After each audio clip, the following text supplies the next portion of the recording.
Hello student, I am your SS teacher Jigar Prajapati from SP Genesis School. In standard 7, today we are discussing our fourth chapter Rajput Age.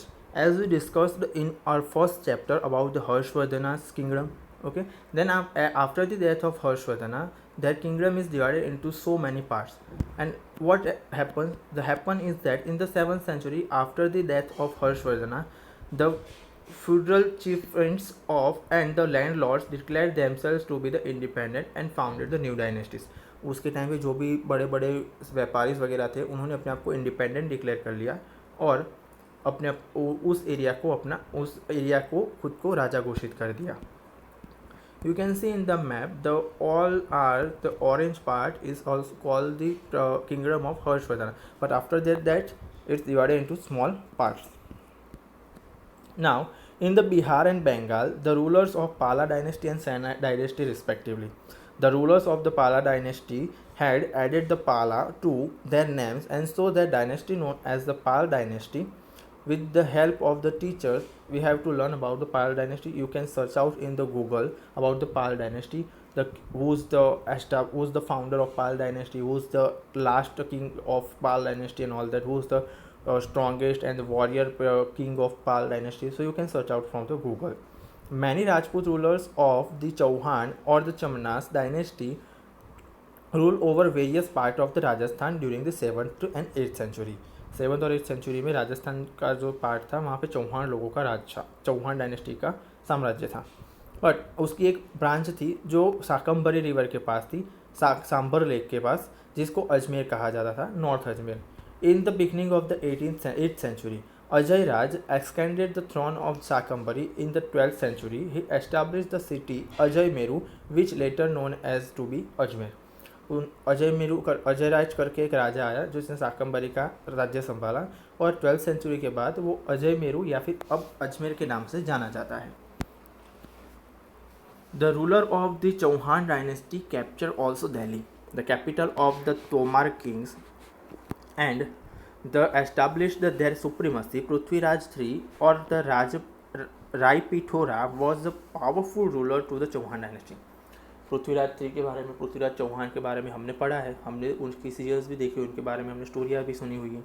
Okay, तो राय पिथोरा एक ही इंसान है जो बहुत ही powerful राजा कहे जाते थे. उन्होंने कहा जाता है he is unparalleled in the history of India. उनके जैसा और कोई है नहीं. Many stories and the folk songs have been written about their braveries and the battlefield. उन्होंने जो युद्ध किए, उनकी जो बहादुरी थी, उसके ऊपर बहुत सारे सॉन्ग लिखे जा चुके हैं. चंद बरदाई करके उन्हीं की कोर्ट में एक फेमस पोएट था जिन्होंने पृथ्वीराज चौहान के ऊपर एक एपिक लिखा था जिसका नाम था Prithviraj Raso. We shall learn about the battle between the Prithviraj and the Shahabuddin Mohammad Ghori later. उसकी बैटल के बारे में हम एक और चैप्टर में आगे पढ़ेंगे. द गोहिल्स और the Guhils of the Mewar who were later known as the Shishwadya Rajputs have a unique position in the medieval history. It is said that Bappa Rawal established this dynasty during the Rajput era. The Chedi dynasty ruled over Jabalpur, which is to the south of river Narmada. Rajasthan का एक part है, ठीक है, वहाँ पे मेवाड़ करके है, वहाँ पे सिसोदिया राजपूत का राज था जिनको हम गोहिल या फिर गोहिल राजपूत के नाम से भी जाने जाते थे. इसका एस्टेब्लिशमेंट बापा रावल ने किया था ऐसा कहा जाता है. उसके अलावा छेदी डायनेस्टी भी थी जो मध्य प्रदेश में यानी कि साउथ रिवर नर्मदा जो रिवर है उसके साउथ में थी, ठीक है, उनके साउथ में छेदी डायनेस्टी का रूलिंग था. It is known as the Chedi dynasty of the Kalchuri with its capital at the Tripuri, जो प्रेजेंट का तेवार है वहाँ पे. In the medieval era in Gujarat, the Rajput dynasty of the Chavdas followed by the Solankis ruler over the Ahilwar Patan. Chavda dynasty आई, फिर उसके बाद Solanki dynasty आई, ठीक है. तो ये दोनों डायनेस्टीज जो थी, ये दोनों जो बड़े साम्राज्य हुए वो राजपूत एरा के थे. There were many valiant rulers of this dynasty about whom we will study later. और बहुत सारे ऐसे शक्तिशाली राजा वगैरह आए जिनके बारे में हम बाद में पढ़ेंगे. In South India, during the Rajput era, many big and small states were established in the South India. हमने फर्स्ट चैप्टर में southern part of India like जिसको वातापी का किंगडम कहा जाता है उसके बारे में पढ़ा था. Now here we discussing after the death of the Vatapi's king के डेथ के बाद क्या हुआ उसके बारे में पढ़ेंगे. During the Rajput era many big and small states were established in south India after the demise of the Pulakeshi two का वातापी जो साम्राज्य था उसके पुलकेशी टू के मरने के बाद क्या हुआ उसका वो यहाँ पे जानेंगे. His vast empire disintegrated into the smaller state. उसका जो बड़ा साम्राज्य था वो छोटे छोटे पार्ट में डिवाइड हो गया. The reasons of many rulers of the Chalukya dynasty is noteworthy. The kingdoms of the Pallava and the Chola dynasties are also include in the states of south India. जो पल्लवाज और चोला डायनेस्टी इस्टेब्लिश हो गई साउथ इंडिया में. उसके अलावा the Narasimha Varma was the strong ruler of the Pallava dynasty. Pallava dynasty का एक strong ruler था, एक स्ट्रॉन्ग राजा था जिसका नाम था Narasimha Varman. The emperors of this dynasty were lovers of the art and the literature. ऐसा कहा जाता है कि उस डायनेस्टी के लोग, पल्लवा डायनेस्टी के लोग आर्ट लवर भी थे और कल्चर लवर. इसी वजह से पल्लवा डायनेस्टी का एक सिंबल होता था एलिफेंट. ठीक है, आप कहीं पे भी जाओ तो वहाँ पे आपको उन पल्लवा डायनेस्टी का सिंबल एलिफेंट देखने को मिल सकता है. Kailashnath temple of Kanchi is the best example of Pallava architecture. Kailashnath temple जो है एक ही पत्थर में से बना हुआ पूरा, वो पल्लवा डायनेस्टी का एक बेस्ट एग्जाम्पल कह सकते हैं हम लोग. The Chola dynasty also rule in the south. Tanjore was their capital. The ruler of Chola dynasty attacked the Ceylon and annexed many territories. Ceylon means the Sri Lanka. The older name of Sri Lanka is Ceylon. ठीक है, Chola dynasty southern part में rule करता था. तांजोर उसका capital था. And they attack on the Ceylon and take over that. The Chola had a powerful navy because of which they could attack countries even across the sea. Raja Raj I adapted a very systematic way of administration in his state.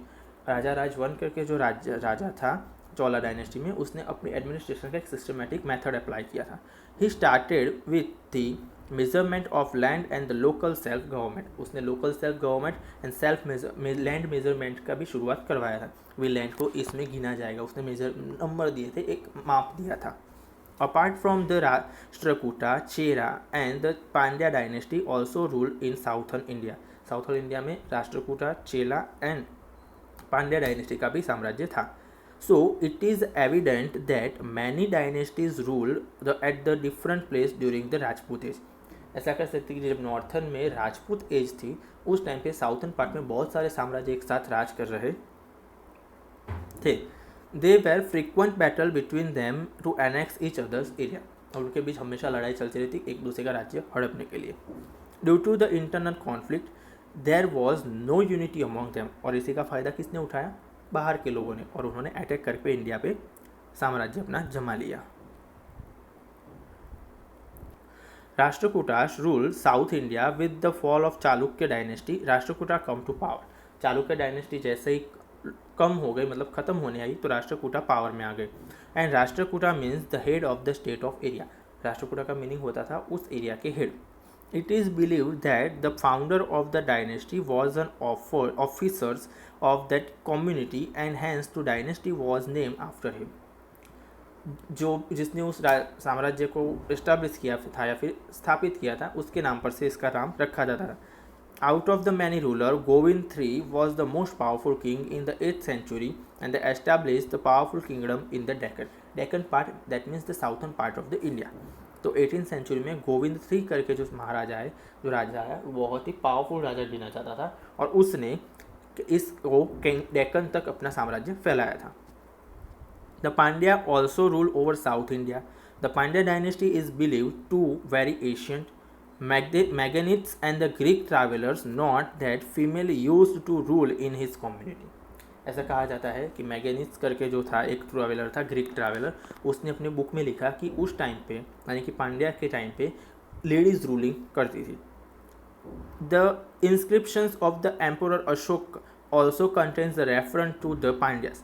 The Pandya rule in the present day Madurai and the Thiruvalli in the Tamil Nadu. Tamil Nadu के दो part है, ठीक है, जहाँ पे उनका अभी भी प्रेजेंट मिलता है. Chera rule over south India. Chera is known as the Kerala. Chera पे से केरला नाम आया है, ठीक है. In the Asian time Kerala was a part of the Tamil state. उस टाइम तमिल स्टेट का एक पार्ट था Kerala. Later on the Kerala और the Malayalam state separated and the Keralaputra राज्य is mention in the inscription of Ashoka. Keralaputra राज्य करके राज्य बना जो अलग से तमिलनाडु में से अलग हुआ, तमिल में से अलग हुआ, जिसको चेरा केरला या फिर केपलापुत्र कहा गया और उसके बाद वो केरला के नाम से प्रसिद्ध हुआ, जिसका हमें माहिती इंस्क्रिप्शन अशोक का जो है उसमें से मिलती है। Chera Senguttuvan was powerful ruler in his dynasty. अच्छा, पूछा जाए कि who is the powerful ruler in the Chera dynasty, तो Senguttuvan is the powerful ruler of the Chera dynasty.